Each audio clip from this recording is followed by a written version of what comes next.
हरे कृष्णा बच्चों, कैसे हैं आप? आशा करते हैं अच्छे होंगे और खूब मन लगाकर पढ़ रहे होंगे, है ना।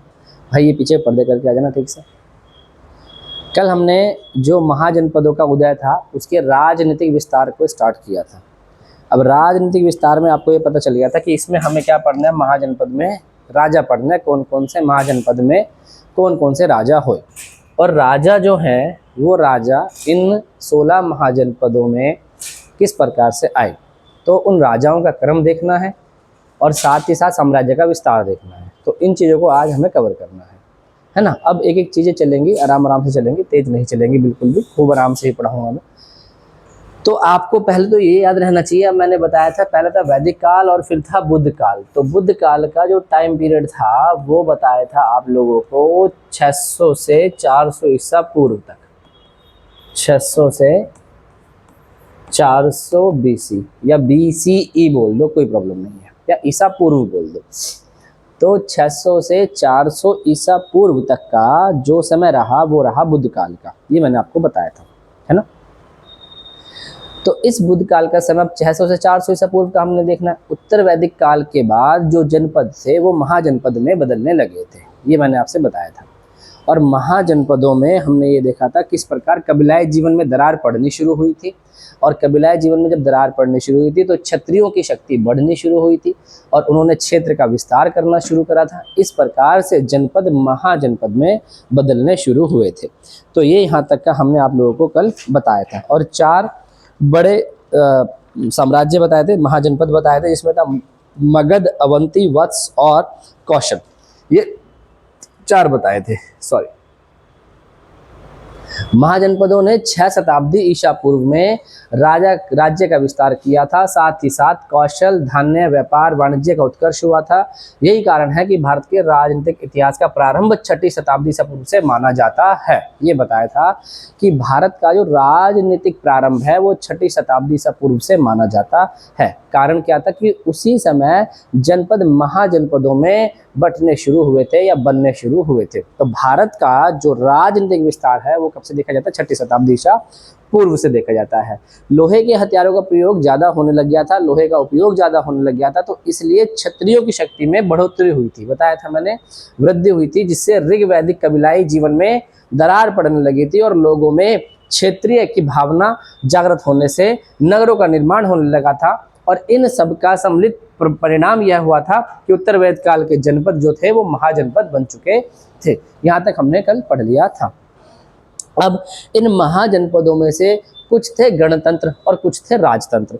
तो क्या होते हैं गणतंत्र और क्या होते हैं राजतंत्र, उनको भी मैं अभी डिस्कस करता हूँ। पहले हम इनसे आगे चलते हैं, जो हमारा आगे का पोर्शन है। ये मैंने वो बताया था कालखंड आप लोगों को। अब ये देखो यहाँ पे, ये जो 16 महाजनपद थे, इन 16 महाजनपदों के बारे में अब आपको पता है ये कहाँ पर फैल रहे हैं? ये फैल रहे हैं आपके मध्य द्वाब में, मध्य द्वाब के आसपास। अब मध्य द्वाब कल बताया था मैंने, बहुत अच्छे से उसे नोट करके लिख लेना, है ना। प्रयागराज से बिहार तक का जो इलाका था वो मध्य द्वाब कहलाता है। तो उसमें इनका उदय बहुत ज़्यादा हुआ था। 16 महाजनपदों में, ये जो 16 महाजनपद मैंने आपको बताए थे पहली क्लास में, जब खाका तैयार करवाया था, उन 16 महाजनपदों को अभी मैं दोबारा से यहाँ पे बताऊंगा मैप बना करके कैसे कैसे हैं। 16 महाजनपदों में अश्मक ही एक ऐसा जनपद था जो दक्षिण भारत में गोदावरी नदी के तट पर स्थित है। यानी जो 16 महाजनपद थे, सभी महाजनपद कहाँ थे? उत्तर की तरफ, उत्तर पश्चिम की तरफ, थोड़ा इस तरीके से थे। और जो एक महाजनपद था अश्मक, वो था दक्षिण में गोदावरी नदी के तट पर। तो अगर एग्जाम में क्वेश्चन आता है 16 महाजनपदों में कौन सा जनपद जो था, कौन सा महाजनपद था जो गोदावरी नदी के तट पर स्थित था, तो वो था अश्मक। कौन सा? अश्मक। अश्मक महाजनपद गोदावरी नदी के तट पर स्थित है दक्षिण में। मैं इसे ऐसे मैप बनाऊं तो ये गोदावरी रिवर और इसके तट पर ही स्थित था यहाँ पर अश्मक। तो गोदावरी नदी के तट पर स्थित क्या था? अश्मक था, दक्षिण भारत में। बाकी जो महाजनपद थे वो यहाँ यहाँ यहाँ यहाँ यहाँ यहाँ ऐसे फैले हुए थे, है ना। तो अभी दिखाऊंगा उन 16 महाजनपदों को। इन 16 महाजनपदों में से कुछ गणतंत्र थे और कुछ राजतंत्र थे। अब समझे, जो 16 महाजनपद थे, इसका जिक्र किसमें बता रखा है? आप कमेंट में बताएंगे, मैं छोड़ रहा हूँ। 16 महाजनपदों का जिक्र किस किस ग्रंथ में बता रखा है और कहाँ कहाँ से हमें पता चलता है 16 महाजनपदों के बारे में, ये बताएंगे, ठीक है। तो यहाँ पर 16 महाजनपदों में से कुछ थे गणतंत्र और कुछ थे राजतंत्र। अब गणतंत्र क्या होता है, राजतंत्र क्या होता है, उसको भी समझो कि गणतंत्र और राजतंत्र में क्या डिफरेंस होता है। तो देखो यहाँ पर गणतंत्र व्यवस्था जो होती है बच्चों, उसमें जो राजा चुना जाता है वो जनता के द्वारा चुना जाता है, ऐसे मानो आप। यानी कि ये सही दिख रहा है, पहले ये देखो एक बार, सॉरी, ये सही दिख रहा है क्या? ठीक है, थोड़ा सा धुंधला हो रहा है अब ठीक है। गणतंत्र व्यवस्था में शासन नहीं है, शासक निर्वाचित किए जाते हैं, अर्थात जहां पर शासक का चुनाव किया जाता है, ना कि शासक वंशानुगत होता है। दैट मीन्स हमने कहा जो 16 महाजनपद थे, इनमें से कुछ गणतंत्र थे और कुछ राजतंत्र थे। तो गणतंत्र क्या होता है, राजतंत्र क्या होता है, पहले ये समझो, फिर समझ में आएगा कि गणतंत्र और राजतंत्र कैसे बने। तो जो गणतंत्र होते हैं बच्चों, वहाँ का जो राजा होता है ना, वो जनता द्वारा चुना जाता है। ऐसे मानो जैसे भारत एक गणतंत्र है, तो यहाँ पे जो हमारा इलेक्शन होता है प्रधानमंत्री का, जो हमारा चुनाव होता है, वहाँ पर हम वोट डालते हैं लोकसभा के। उन लोकसभा के जो सांसद चुनकर आते हैं, उनमें से एक व्यक्ति को क्या बनाया जाता है, प्रधानमंत्री बनाया जाता है। यानी कि यहाँ का जो शासक है वो जनता द्वारा चुना जा रहा है। तो गणतंत्र में जो चुने हुए शासक होते हैं वो जनता का ही प्रतिनिधित्व करते हैं। दैट मीन्स जनता के अकॉर्डिंग वो चलते हैं, जनता की भलाई को देखते हैं, जनता के लिए क्या काम करना है उसको देखते हैं। तो गणतंत्र के अंदर राजा का चुनाव किया जाता है जनता द्वारा, ना कि वहाँ का राजा वंशानुगत होगा। वंशानुगत का मतलब होता है कि जैसे मानो कि एक राजा है किसी क्षेत्र का, और वो क्षेत्र उस राजा के अकॉर्डिंग चलता है। अब अगर राजा नहीं होता तो राजा के बेटा जो आएगा वही राजा बनेगा, फिर उसका बेटा जो आएगा वही राजा बनेगा। इस प्रकार से ये होता है वंशानुगत सिस्टम, इसको बोलते हैं राजतंत्र। राजतंत्र में जनता की भागीदारी नहीं होती, वहाँ पे राजा का बेटा राजा ऐसे बनते हैं, ठीक है। और गणतंत्र में क्या होता है, गणतंत्र में चुनाव होता है राजा का, जनता चुनती है वहाँ पर। तो होता है गणतंत्र और ये होता है राजतंत्र। तो इतना समझना, बाकी चीजें पॉलिटिक्स जब पढ़ाएंगे वहां पर बताएंगे इसको और डिटेल में। फिलहाल के लिए इतना हिंट से आप समझ सकते हैं, राजतंत्र में राजा वंशानुगत होता है, यानी राजा का बेटा राजा ऐसे बनेगा। और गणतंत्र के अंदर क्या होगा, गणतंत्र के अंदर ऐसे होगा कि भाई यहाँ पे चुनाव किया जाएगा राजा का, ठीक है। जैसे यहाँ पर लिखा है मैंने, जैसे भारत एक गणराज्य है और भारत का राष्ट्र अध्यक्ष होता है, ना कि वंशानुगत होता है। तो भारत में कोई वंशानुगत नहीं होता, राष्ट्र अध्यक्ष होता है। गणतंत्र एक ऐसी शासन प्रणाली है जहां सत्ता जनता में निहित होती है और वह अपने चुने हुए प्रतिनिधियों के माध्यम से शासन करते हैं। दैट मीन्स गणतंत्र एक ऐसी प्रणाली है जहां सत्ता जनता में निहित होती है। अब जनता में निहित कैसे मतलब है कि जनता जो है वो जनता डायरेक्ट शासन नहीं करती, जनता अपने अकॉर्डिंग राजा चुनती है, फिर वो राजा शासन करता है। तो यहाँ पर जनता राजा के माध्यम से शासन करती है, क्योंकि जनता नहीं तो चुना, जनता ने कहा भाई हम आपको चुनते हैं, आप देश चलाएं। तो जो चुना गया है, एक मिनट बच्चों होल्ड करने, फोन आ गया।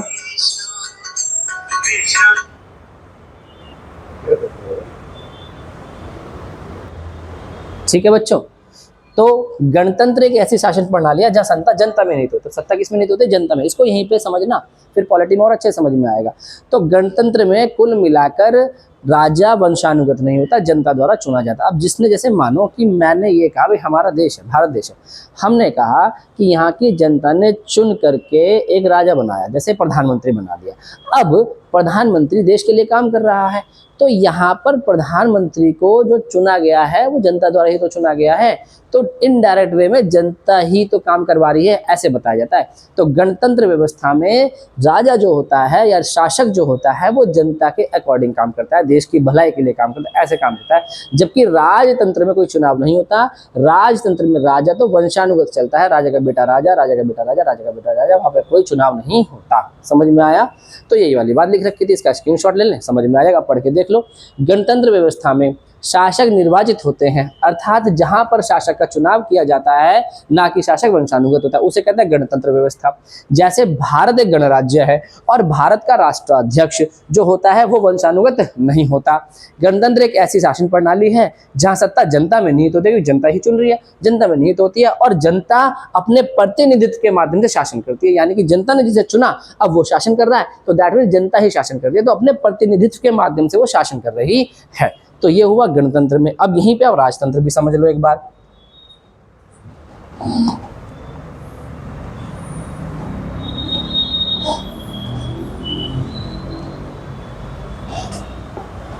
देखो जरा, राजतंत्र मोनार्की, दिख रहा है ऊपर तक का सब, ठीक है। ये थोड़ा सा साफ हो जाए फिर देखना एक बार, थोड़ा धुंधला दिख रहा है, अब साफ हो गया।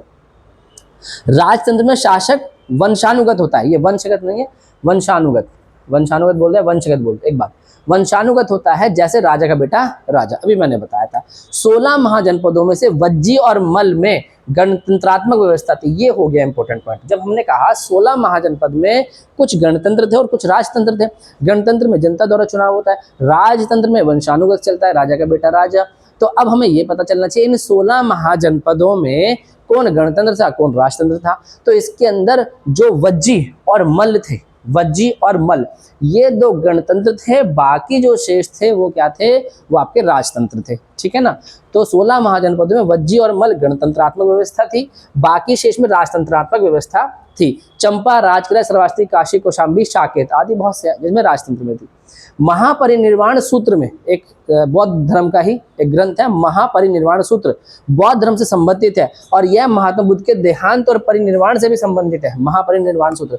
तो महापरिनिर्वाण क्या होता है, वो होता है मृत्यु के बाद का निर्माण यानी कि मोक्ष। इन्होंने इसने एक लाइन इसमें छोड़ी है वो, हाँ ये रे, महापरिनिर्वाण सूत्र में 6 महाजनपदों की सूचना मिलती है। कभी पेपर में आ जाए है कि 6 महाजनपदों या महानगरों की सूचना किससे मिलती है, ऐसे पूछेगा, चंपा, राजगृह, श्रावस्ती, काशी, कौशाम्बी, साकेत, इसकी सूचना किसमें मिलती है, तो आप बता देंगे महापरिनिर्वाण सूत्र में। और महापरिनिर्वाण सूत्र किससे संबंधित है, बौद्ध धर्म से संबंधित है। समझ में आ गया। और महापरिनिर्वाण का अर्थ होता है मृत्यु के बाद का निर्माण या मोक्ष, मृत्यु के बाद का जो मोक्ष होता है उसको बोलते हैं महापरिनिर्वाण। समझ में आया। महापरिनिर्वाण सूत्र बौद्ध धर्म से संबंधित, किससे रिलेटेड है, बौद्ध धर्म से।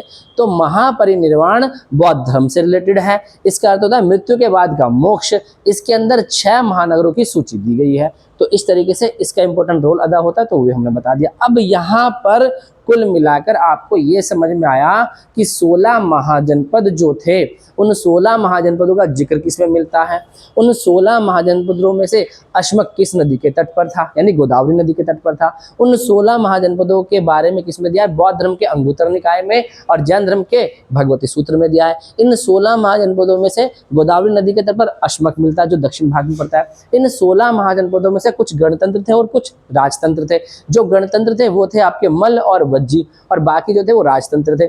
इनमें से एक महापरिनिर्वाण सूत्र मिलता है बौद्ध धर्म का, उसमें किसकी जानकारी मिलती है, उसमें जानकारी मिलती है हमें 6 महानगरों की।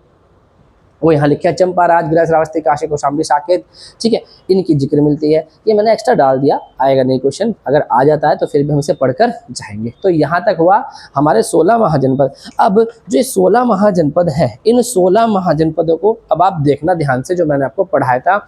अब मैं इसके लिए आपको एक मैप बना रहा हूँ, उस मैप में बनाते नहीं हूँ, मैं आपको मैप दिखाता हूँ। ये 16 के 16 महाजनपद दिखाता हूँ, इनकी राजधानियाँ बताता हूँ, फिर लेकर आएंगे हम पहले महाजनपद को। समझ में आया। फिर हम पहले महाजनपद को लेकर आएंगे और उन महाजनपद के आज मैं आपको राजा बताता हूँ, ठीक है। क्लियर हुआ। आप इसके इन सबका स्क्रीनशॉट ले लें एक बार, पहले इसका ले लें, राजतंत्र में इसका ले लें, गणतंत्र में इसका ले लें, अश्मक दक्षिण भारत में था, गोदावरी नदी के तट पर, ये तो नहीं है, ये भी नहीं है, इसका ले लें। ये अब आपको समझ में आ गया होगा, ठीक है। चलो अब इसके बाद का हम देखते हैं काम, ठीक है बच्चों। हमने अब सब चीज़ पढ़ ली है, ये कहाँ कहाँ बसे थे। मध्य द्वाब पता चल गया। अब एक बार से मेरे साथ बोल दो, जो ऋग वैदिक आर्य थे वो थे सप्त सैंधव प्रदेश में, उत्तर वैदिक आर्य वो पढ़े गंगा यमुना के ऊपरी द्वाब तक, और फिर जो महाजनपद बसे वो बचे हमारे मध्य द्वाब में। और आपको पता चला महाजनपद का उदय कैसे, वही जो ऋग्वेदिक आर्य थे वो उत्तर वेद तक आए, फिर वही उत्तर वैदिक लोग, उनके अंदर क्षेत्र की भावना जागी, तो उन्हीं क्षेत्र की भावना के साथ महाजनपदों का उनमें ही उदय हुआ। तो इस प्रकार से राजतंत्र बढ़ना शुरू हुआ। अब ये जो 16 महाजनपद हैं, इनके बारे में मैंने आपको बताया था कि मैं स्टार्टिंग से आपको सारी बातें बताऊंगा। अब ये देखो, इन 16 महाजनपदों में मैप के अकॉर्डिंग ही चलना, वैसे मैंने आपको सीक्वेंस में बता रखा है, वैसे याद कर लेना इन्हें कि पहले ए वाले, फिर जी वाले, फिर सी वाले, फिर जी वाले, ऐसे। तो इन 16 महाजनपदों में से एक महाजनपद आता है कुरु। ये रहा कुरु, देखते चलना मेरे साथ ध्यान से, इस कुरु, और ये पॉइंट जो मैं बोल रहा हूँ लिखते भी चलना। कुरु, इसकी जो राजधानी थी वो थी बच्चों इंद्रप्रस्थ। मैं शॉर्ट शॉर्ट लिख रहा हूँ, आप पूरा लिखना। ई लिख दिया मैंने, इंद्रप्रस्थ। ये जो कुरु था इसकी राजधानी थी इंद्रप्रस्थ, यानी कि 16 महाजनपदों में से एक महाजनपद था कुरु, इसकी राजधानी थी इंद्रप्रस्थ। और कुरु जो है, अगर आज वर्तमान में देखें तो कुरु किस किस इलाके को कवर करता था, तो कुरु कवर करता था मेरठ को, दिल्ली को और थानेश्वर को। मेरठ, दिल्ली और थानेश्वर, यानी आज का जो मेरठ है, जो दिल्ली है, जो थानेश्वर है, इनको मिलाकर बोला जाता था कुरु। तो उस समय मेरठ, थानेश्वर और आपका दिल्ली, इनको मिलाकर कुरु बोला जाता था। लिख लेना, Kuru is equal to Meerut, Delhi, Thaneshwar. और राजधानी इसकी क्या होती थी? इंद्रप्रस्थ। पेपर में आएगा इंद्रप्रस्थ किस महाजनपद की राजधानी थी? आप बताएंगे कुरु महाजनपद की। क्लियर हो गया, लिखवा दिया मैंने। आगे समझिए, पांचाल। पांचाल देखो, उसी के नीचे है पांचाल, ये रहा पांचाल, पांचाल है ना। तो ये जो पांचाल राज्य है, इसकी राजधानी थी बच्चों अहिछत्र तथा काम्पिल्य। क्या राजधानी थी? अहिछत्र, अहिछत्र और काम्पिल्य। मैंने का लिख दिया, काम्पिल्य, अहिछत्र और काम्पिल्य, ये राजधानी थी किसकी?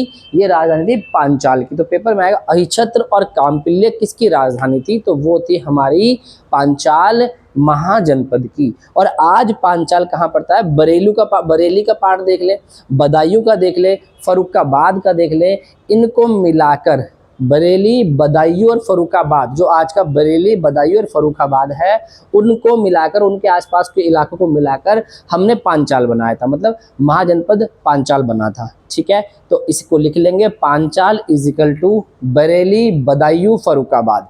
Panchal is equal to Bareilly, Badaun, Farrukhabad. और उसके आगे लिखेंगे राजधानी। राजधानी है इसकी अहिछत्र या काम्पिल्य। आप इसे ऐसे लिख सकते हैं, देखो ऐसे लिख लो, एक तरफ लिख लो महाजनपद, महाजनपद, एक तरफ लिख लो आज का जो क्षेत्र है वो आधुनिक स्थल, आधुनिक स्थल या क्षेत्र, और एक तरफ लिख लो यहाँ पर राजधानी। ऐसे कवर करते चलना, सही है। अब मैं बोलता चल रहा हूँ, आप ऐसे कवर करते चलना, इसको लिख लेना। ठीक है, मैं आगे आ रहा हूँ, आप स्क्रीनशॉट ले लेना ऐसे, मैं आगे आ रहा हूँ। तो पहला कुरु हो गया, महाजनपद में कुरु हो गया, राजधानी में इंद्रप्रस्थ हो गया, और किसको मिलाकर बनता था? मेरठ, दिल्ली और थानेश्वर। दूसरा लिखे पांचाल। पांचाल की राजधानी लिखे अहिछत्र या काम्पिल्य, और जो आज का क्षेत्र पड़ता है वो पड़ता है बरेली, बदायूं, फर्रुखाबाद। ठीक है, उसके नीचे सूरसेन। सूरसेन देखो यहाँ पड़ रहा है, सूरसेन यहाँ है ना, सूरसेन। इसकी जो राजधानी थी वो थी बच्चों मथुरा। कौन सी? मथुरा, यानी जो मथुरा वाला इलाका है उसे सूरसेन कहते थे। और ये ब्रजमंडल का क्षेत्र कवर करता है। सूरसेन, आज के ब्रजमंडल को तब सूरसेन कहते थे। तो आधुनिक क्षेत्र में लिखेंगे ब्रजमंडल का क्षेत्र, और राजधानी में मथुरा। तो अब आपको पता चलना चाह रहा है कि भाई सूरसेन आज का ब्रजमंडल का क्षेत्र था और राजधानी थी मथुरा। ये हो गया सूरसेन के बारे में। तो सूरसेन, राजधानी मथुरा, मथुरा। ठीक है, उसके बाद हम देखते हैं वत्स। वत्स, जो वत्स है बच्चों वो था प्रयागराज तथा कौशाम्बी। आज का जो प्रयागराज है और जो कौशाम्बी है वो वत्स के अंतर्गत आता था। ये रहा वत्स। इस वत्स में क्या आता था? कौशाम्बी और प्रयागराज। ये प्रयागराज और कौशाम्बी वत्स में आता था। ठीक है, और जो वत्स है इसकी राजधानी लिख लेंगे कौशाम्बी। वत्स की राजधानी ये है कौशाम्बी। आएगा पेपर में, कौशाम्बी किस महाजनपद की राजधानी थी? वत्स की। कौशाम्बी किसकी राजधानी थी? वत्स की। फिर ये पूछ लेगा आज का कौन सा क्षेत्र महाजनपद वत्स के अंतर्गत आता था? तो आप बताएंगे प्रयागराज और कौशाम्बी। तो लिखिए वत्स महाजनपद में, आधुनिक क्षेत्र में लिखें इसके आगे प्रयागराज तथा कौशाम्बी, और राजधानी लिखें कौशाम्बी। क्लियर हो गया होगा? तो देखो कुरु, पांचाल, सूरसेन, वत्स, 4 कर लिए 16 महाजनपद में से। अब देखते हैं पांचवा। पांचवा है कौशल। तो जो कौशल है आज का जो अयोध्या मंडल है, जिसे हम अवध का क्षेत्र कहते हैं, अयोध्या मंडल को ही हम अवध का क्षेत्र कहते हैं। तो आज का जो अवध का क्षेत्र है, जो अयोध्या मंडल है, उसी को पहले क्या कहते थे? कौशल कहते थे। और इसकी जो राजधानी थी वो थी साकेत तथा श्रावस्ती। क्या थी? साकेत और श्रावस्ती। कहाँ चला गया इसमें? कौशल, ये रहा कौशल, सही है। इसकी राजधानी थी साकेत और श्रावस्ती। अब जरा होच पोच हो जाएगा इसलिए मैं लिख नहीं रहा हूँ। साकेत और श्रावस्ती, ध्यान रखना, पेपर में आता है श्रावस्ती किसकी राजधानी? तो कौशल। साकेत किसकी राजधानी? कौशल। और कौशल क्या है? आज का जो अयोध्या मंडल है, जो आज का अवध क्षेत्र जिसे आप बोलते हो, उसी को बोलते थे कौशल। क्लियर हो गया? तो हमारे पास हो गए 5, कुरु, पांचाल, सूरसेन, वत्स और कौशल। ठीक है, आगे नेक्स्ट लिखेंगे मल। मल, मल में जो आता है आज का कुशीनगर जो है, देवरिया आदि जिले के आसपास के क्षेत्र जो कुशीनगर है, देवरिया है, ये कुशीनगर देवरिया का जो क्षेत्र है ये क्या कहलाता था? मल कहलाता था। और मल की राजधानी थी कुशीनारा। क्या थी? कुशीनारा। ये रहा मल, इसकी राजधानी क्या थी? कुशीनारा। अभी एक काम दूंगा आप लोगों को, देखो कितने बच्चे करके लाते हैं। कुशीनारा, मल की राजधानी कुशीनारा, ठीक है। और पावा, पावा भी इसी की राजधानी, ध्यान है, कुशीनारा और पावा। दिख रहा है आप लोगों को? ये ग्रीन कलर से लिखा हुआ दिख रहा है? देखना एक बार, ग्रीन कलर से दिख रहा है आप लोगों को? ठीक है, चलो एक बार मैं चेक कर लेता हूँ, फिर देखते हैं आगे। अच्छा, ये आप बच्चे दिख नहीं रहा आप लोगों को, मैं बोल रहा हूँ, हटना एक बार, ये दिख नहीं रहा। कौशाम्बी, कुशीनारा, पावा, ये थोड़ा वैसा हो गया। चलो मैं मार्कर दूसरा यूज़ कर लेता हूँ, पर मैप की चीज़ें तो दिख ही रही है ना। ठीक है, इसको थोड़ा वो कर लेते हैं, इसको थोड़ा सा आपके लिए एडजस्ट कर देते हैं।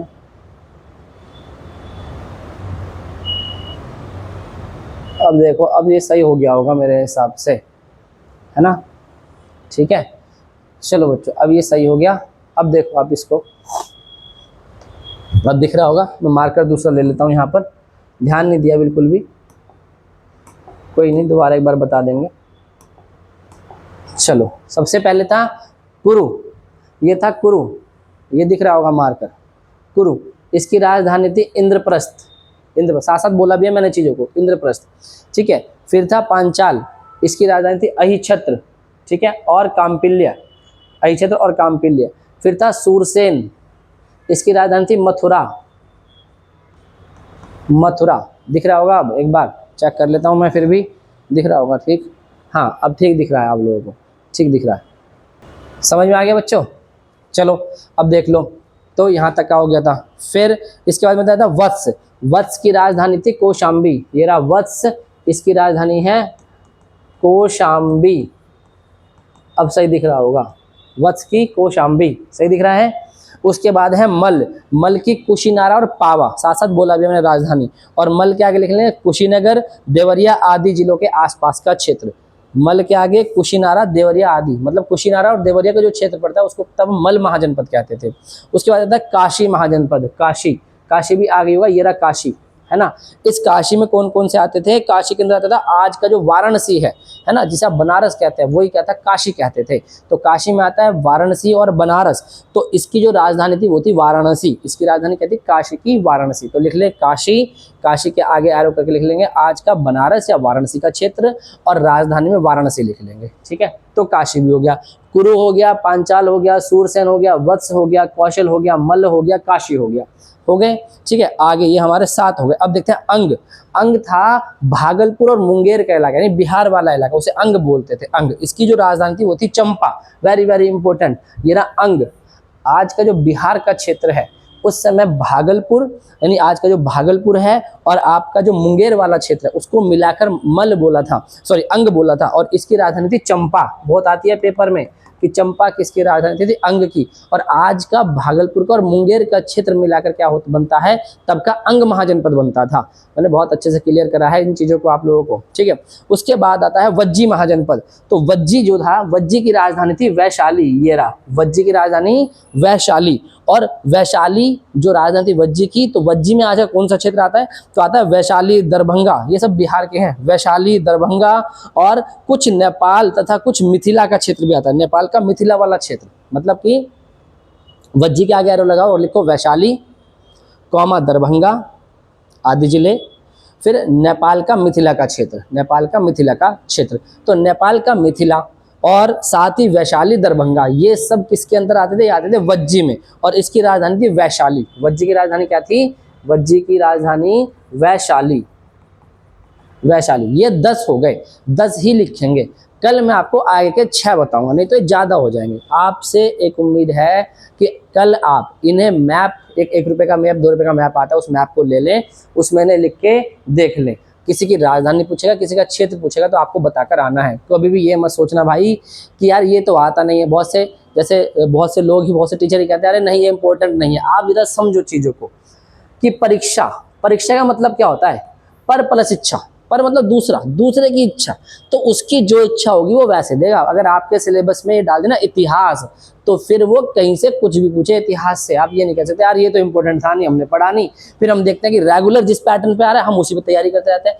क्या पता एग्जामिनर ये सोचे भाई 3 साल से पूछ तो लिया, ये अब क्यों पूछो इतना, वो कुछ और हट के पूछेगा। इसलिए जो भी सिलेबस में है उसको तो पढ़ के जाना पड़ेगा भाई, ठीक है। तो आपकी मेहनत यहाँ से स्टार्ट होती है, बाकी चीजें मैंने समझाई हैं और इन्हें रटने नहीं दिया। मैप में इसलिए बताया कि जैसे आप लिखें कुरु, इंद्रप्रस्थ, फिर आज का क्षेत्र मेरठ, दिल्ली, है ना, इस तरीके से आप क्षेत्र लिखेंगे, और थानेश्वर, मेरठ, दिल्ली, थानेश्वर, ऐसे चलेंगे। फिर आप चलेंगे पांचाल, है ना, तो अही क्षेत्र, काम्पिल्य, फिर आप देखेंगे पांचाल में बदायूं, बरेली, फर्रुखाबाद, ऐसे। तो इन क्षेत्रों को पांचाल में लाकर बोला जाता था। तो 10 क्षेत्र कराए हैं, इन 10 क्षेत्र को आपको याद रखना है। कल हम आए के 6 क्षेत्र पढ़ेंगे और मगध महाजनपद पढ़ेंगे, जिसमें हम पहला राजवंश पढ़ेंगे, हर्यक राजवंश। तो कल हर्यक राजवंश की बात करेंगे हम, उसी के अंदर उनके जो राजा थे उनकी बात करेंगे। कल उसी के साथ मैं आपको बताऊंगा कि कैसे नंद वंश आएगा, कैसे महापद्म नंद आएगा, कैसे धनानंद आएगा, और कैसे मौर्य साम्राज्य का उदय होगा। तो मौर्य साम्राज्य वहीं से पढ़ा था हमने कि 600 से 400 आपका था बुद्ध काल यानी महाजनपद, और 400 से आगे जो चला था वो चला था मौर्य काल। तो कल मैं आपको मौर्य काल की झलक दे दूंगा। और इसी बीच में जब यहाँ पर ये महाजनपद चलेंगे तो इसी बीच में हमारे पे विदेशी आक्रमण होगा। जब मैं यहाँ से एंट्री दिखाऊंगा विदेशी आक्रमण की, तो वो विदेशी आक्रमण आपको मैं बताऊंगा, ठीक है। तो कल की क्लास में आए के 6 हम याद करेंगे, मतलब 6 पढ़ेंगे और आगे की स्ट्रक्चर को पूरा करेंगे। तो ये क्लास हमारी पूरी होती है यहाँ पर, बीच में इसलिए रोका है कि कहीं आप लोगों को ज़्यादा ना हो जाए। आप यहाँ तक पढ़ के मैप में ड्रॉ करके रखेंगे चीज़ों को, आपको समझ में आएगा। तो पूरा स्ट्रक्चर ध्यान रखना। क्या पढ़ाया? राजनीतिक विस्तार पढ़ा रहा हूँ मैं। राजनीतिक विस्तार में अब मैंने ये बताया कि कौन सा क्षेत्र कहाँ का फैला है, फिर हम ये देखेंगे इस क्षेत्र के कौन है राजा हैं, ठीक है। और कल ही हम बात करेंगे किस पे, आपकी जो मगध महाजनपद है इस पे बात करेंगे, ठीक है। चलो मिलते हैं कल नेक्स्ट क्लास के साथ। हरे कृष्णा, धन्यवाद। यहाँ तक याद होना चाहिए, कल मैं पूछ भी सकता हूँ कोई क्वेश्चन आपसे, ठीक है। चलो हरे कृष्णा, धन्यवाद।